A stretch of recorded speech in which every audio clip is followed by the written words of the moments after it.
Okay, I think this is going to work. We're trying a lot of new equipment today for anyone who's watching this video, so be ready for some glitches, but we'll give it a shot.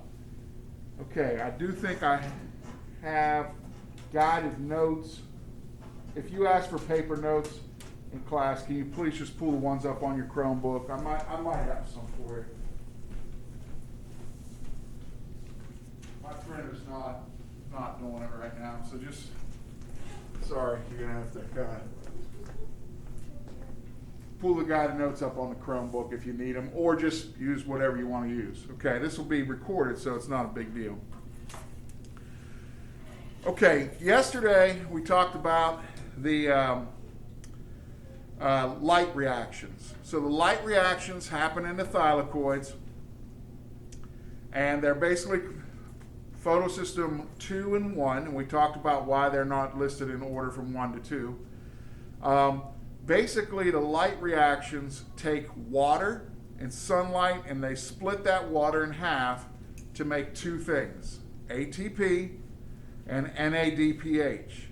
Now, where do those go? What are those for? We didn't talk about that because we were kind of leading into the Calvin cycle. So these are going to be what we use to power the Calvin cycle. The Calvin cycle is where the sugars are made. So let's take a look here at what that's going to be all about. Now, I probably should have said this, probably should have had this picture up because I just did a review and here it is. But I'm going to do it again because it is some harder stuff. So if you take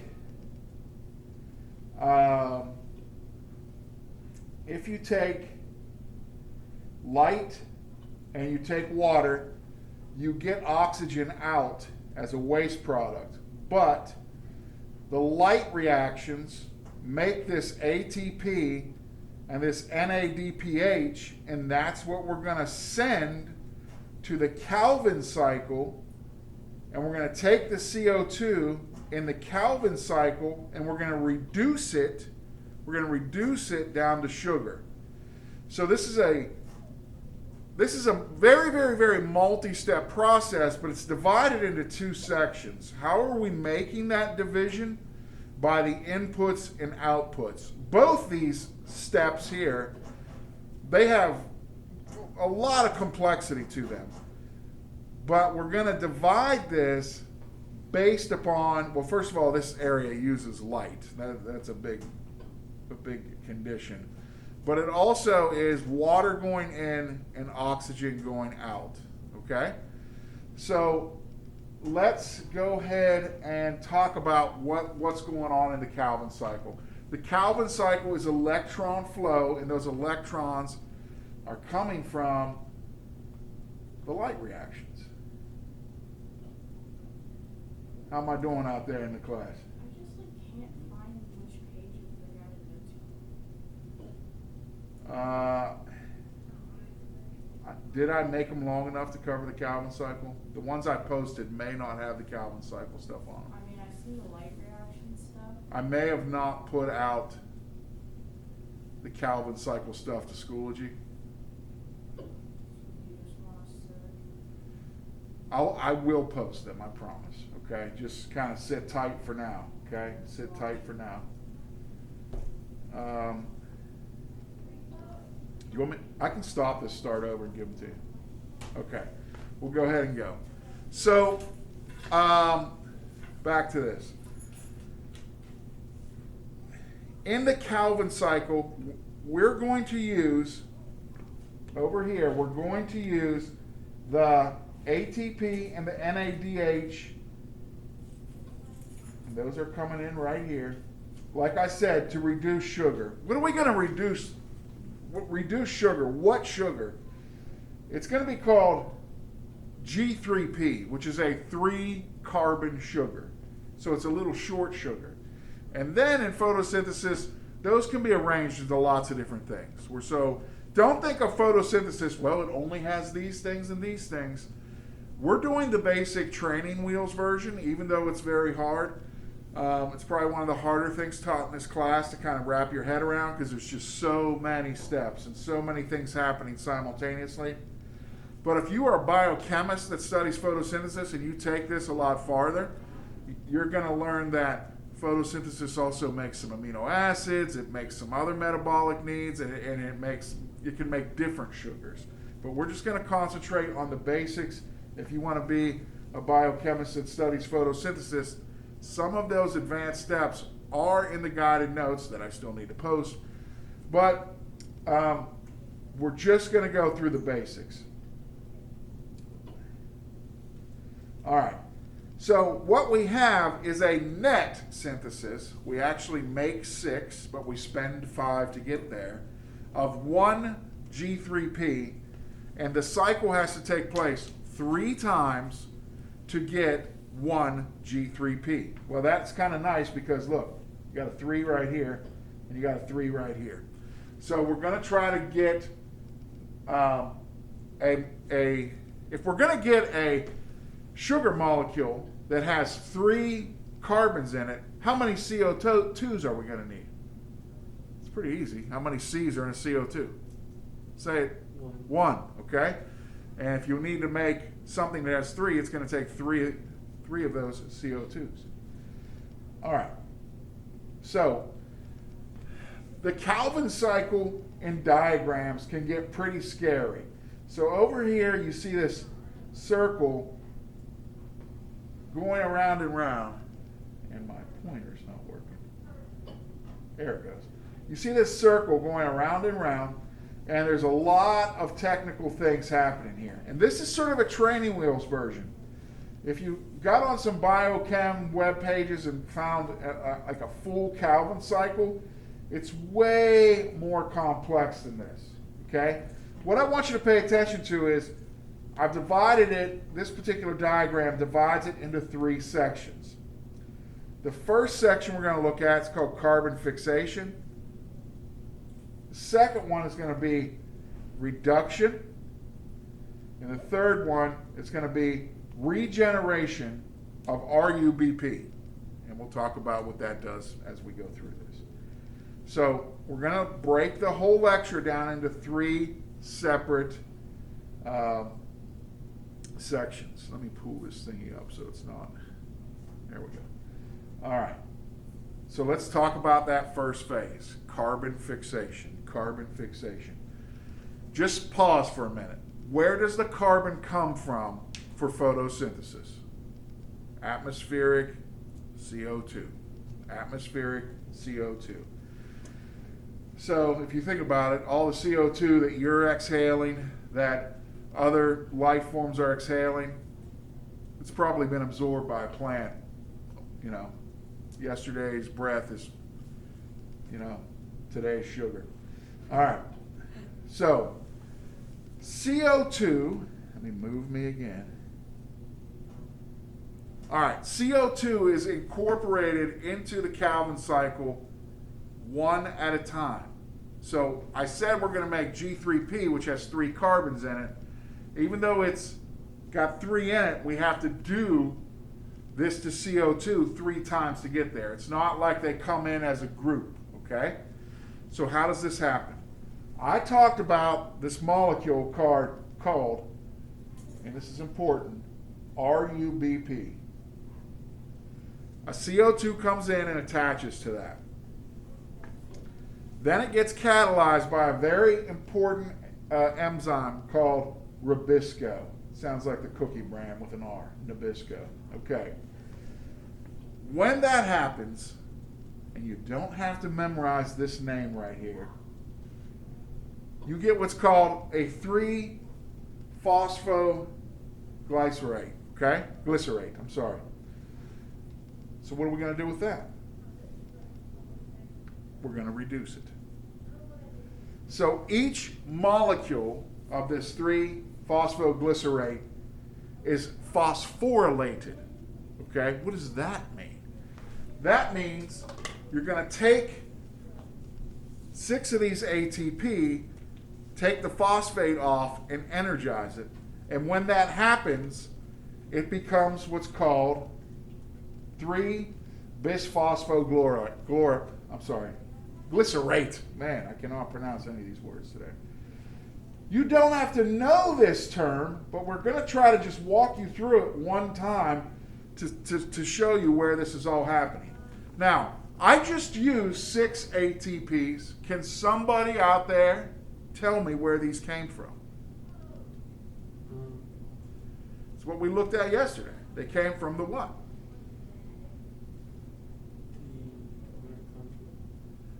I think you said the light reactions, okay? If not, I'm going to say I'm going to believe that's what you said. Yeah. All right, so this ATP was made in the light reactions when hydrogen went through ATP synthase to turn ADP back into ATP. Then we're sending this over to, what's this thing we're studying today called? The what cycle? We're sending this over to the Calvin cycle, and we're going to use the energy it carries to phosphorylate this into G3P. Okay, that's a multi-step thing. So you need 2 flavors of energy. You're going to need the ATP, but you also need 6 NADPHs. Okay? Where did those come from? It's not a secret. Again, what did we look at yesterday? The light reactions. So the products of the light reactions are the what for the Calvin cycle? The reactants, okay? And some CO2 that we get from the atmosphere. So this is a major thing you need to know. All these like technical chemical terms, never going to probably see these on a test, and if you do, they'll be given to you. But you will be asked things like, where did the ATP come from? Well, it came from the, say it again, light reactions. A lot of people can go through school, look at something like this, look at their lectures one time and be like, I've got it. This is not one of those things. You're going to probably have to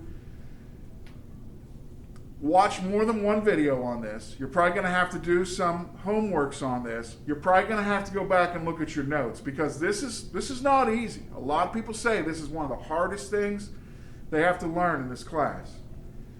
But don't be super intimidated by it, because remember, we're mainly just concerned about knowing there's 3 phases, the general idea of what happens in each one, okay? What phase do the products of the light reactions get used? They get used in the phase 2, the reduction. So this NADPH and this ATP, what did we bond earlier to make the carbs, and what did we bond earlier to make the carbs that we're going to get in the G3P? It's in the air. Yeah, it's carbon dioxide. So we're basically reducing CO2 into a 3-carbon sugar called G3P. Then you can take that G3P and do all kinds of fun stuff with it. Okay, so this is kind of like cellular respiration, where you use some ATP, but only so many are made. So the G3P, we get 6 of them out of that process. But we only get 1 that we get to keep. The other 5 molecules are going to be used to regenerate this RuBP. So every set of 6 you get, 5 have to go back into the system to reset RuBP. RuBP is the molecule that CO2 bonds with and gets reduced. So what does that mean? That means it takes energy from G3P to do this action that the RuBP does. There's lots of P's in there. This is very tongue twistery for me, okay? But in general, you take these G3Ps and you go down here and you reset RuBP so it can do its work on CO2. It's almost like the G3P goes back and resets 5 mouse traps. Well, what are the mouse traps? The mouse traps are the RuBP. Yeah. Can you slow down just a little bit while talking, just so we can process it? Yeah. I'm trying to say it multiple times too, but I need the feedback. Yeah. And again, I'm focusing more on the machines than the people, and it makes it hard to slow down because I'm not looking at faces as much. But I need that feedback. Please keep giving it to me, guys. Don't be afraid. Want me to say it one more time? Kind of review this whole thing? I'm going to kind of clear out real quick. The only thing that I really missed was the last part. This down here? No, the first phase. I missed half of that. All right, we'll go back and let's look at it again. All right.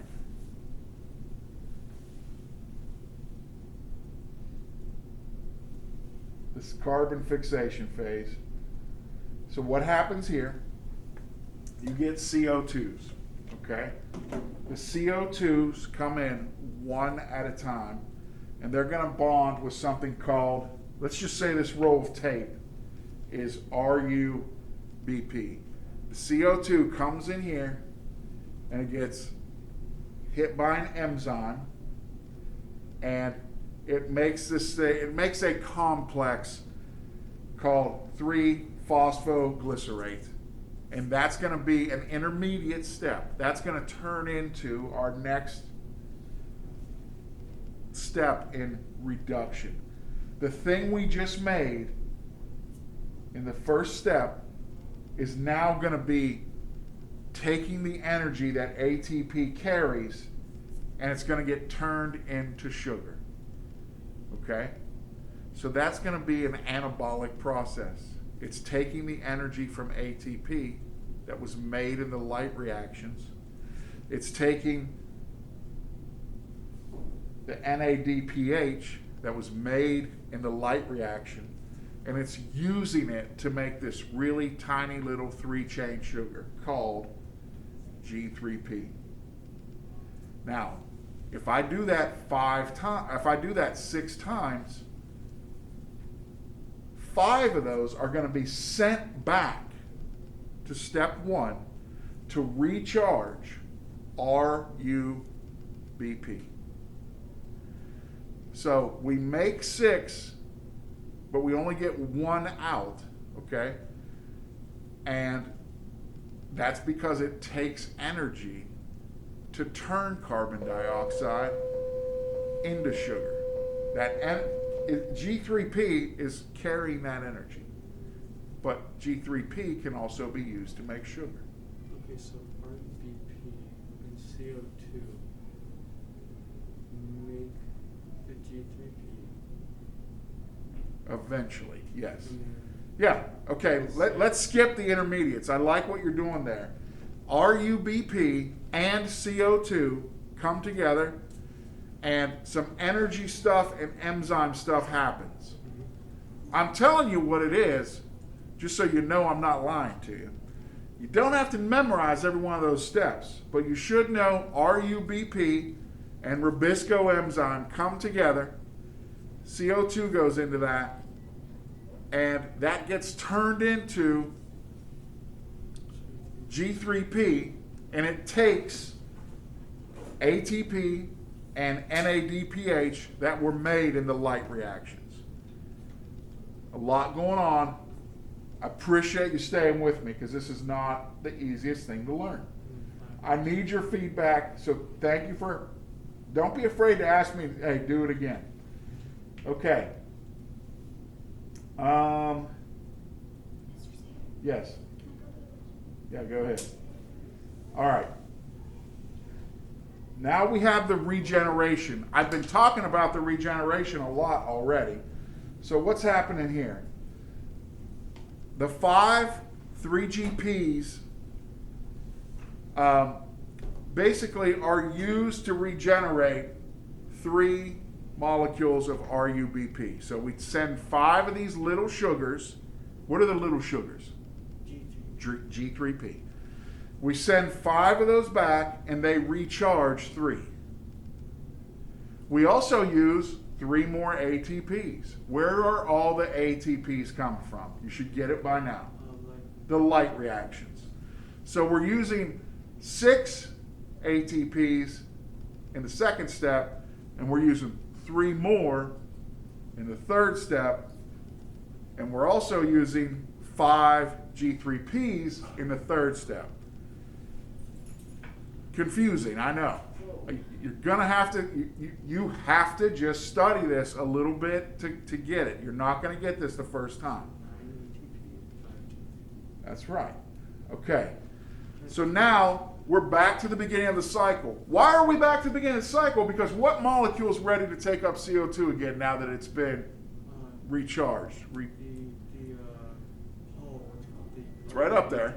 RuBP. Okay, we're ready to start over because of the RuBP. So these 3 steps. First one is the capture of the CO2. Second one, breaking the CO2 down into G3P. The third one is going back and recharging everything. They all take ATP and NADPH. Well, not all of them take, but the whole thing takes ATP and NADPH. And it's a cycle because the RuBP gets used over and over and over again. And the RuBP is what's made with the NADH and the CO2. Or am I wrong? So let's check here. What's your question? The RuBP is what? The NADPH. What's that do again? It's going to donate basically the hydrogens to the GP3. Okay, so it and the CO2 are what makes the... Yeah, because sugar has hydrogen in it, right? Mm-hmm. These H's right here, that's where they're going. Okay. So where did those H's eventually, if you go back enough, where did those H's come from? Those H's come from H2O.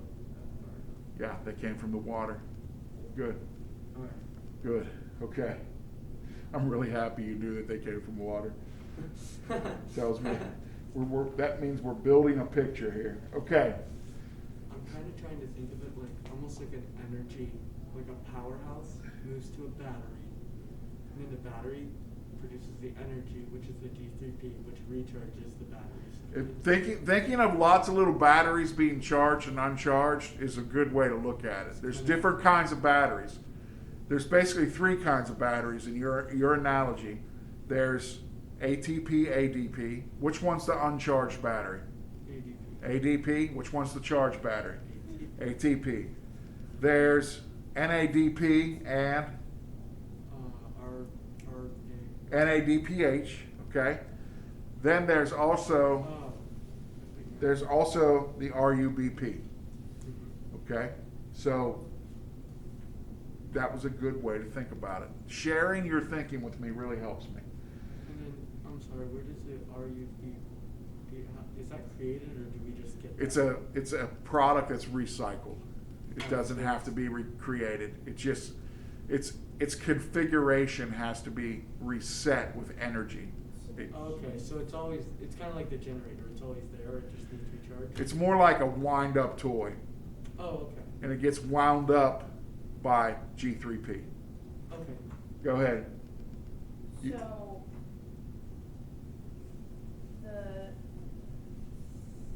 wait. So it's the Energizer Bunny. Sort of. I don't know. I just have to look at it. Okay, we'll talk, and we're going to practice a little bit of this outside of video. All right, so I've got here for you the big stuff. Okay, that helps a lot. If you walk away with anything today, I would say it needs to be this picture right here. The inputs to the Calvin cycle are 3 CO2s.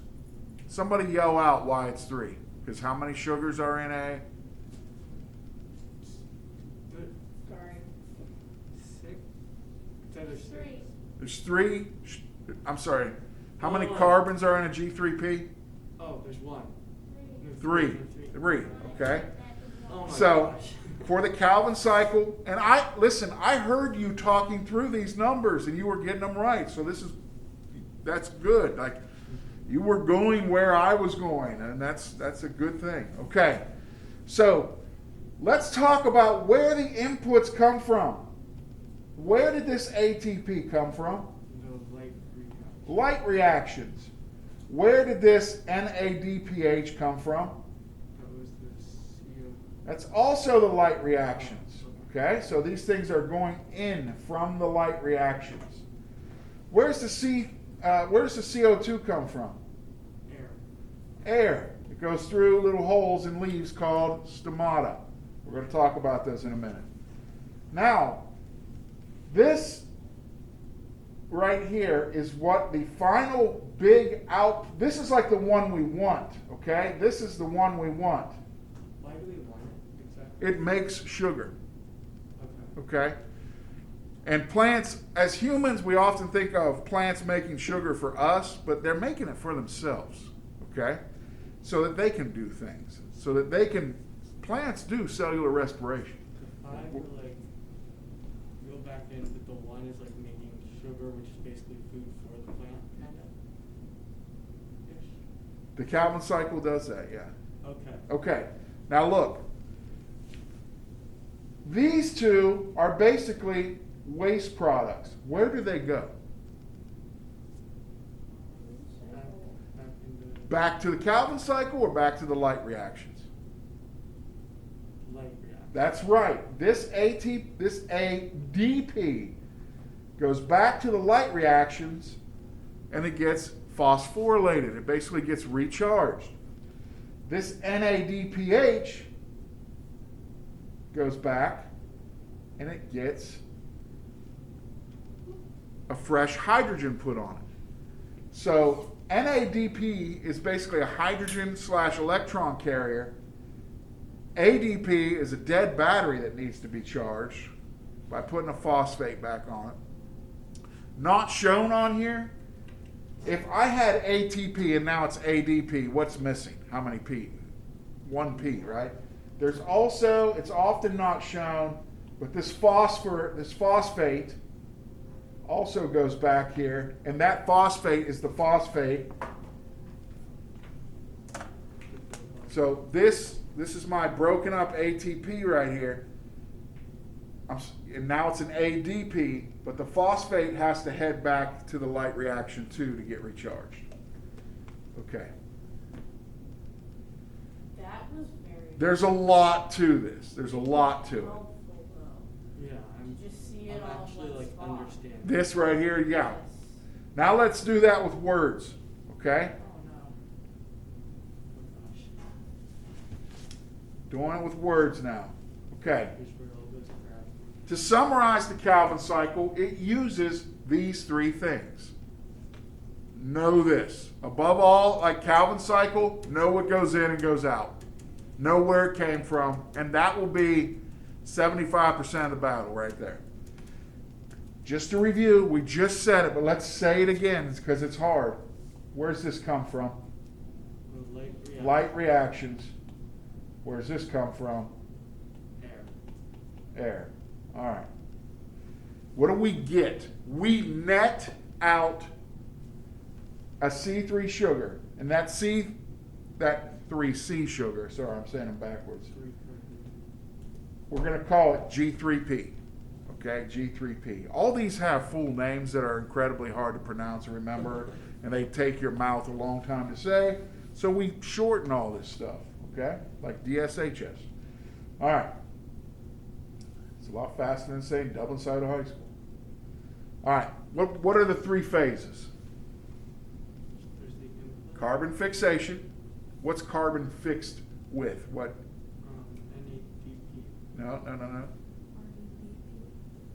RuBP. Oh, okay. Oh, yeah, I forgot about the one. Okay? Reduction. And then in reduction, that's where all the ATP and NADPH does its work. So these are coming in here. And then What are we going to do now to the RuBP? We turn it into G. We're going to recharge it using how many? Oh. How many G3Ps is that going to take? 5. Okay. Okay. So I'm going to stop here. We're going to talk about some plants that have to do this a little differently because they have some special circumstances.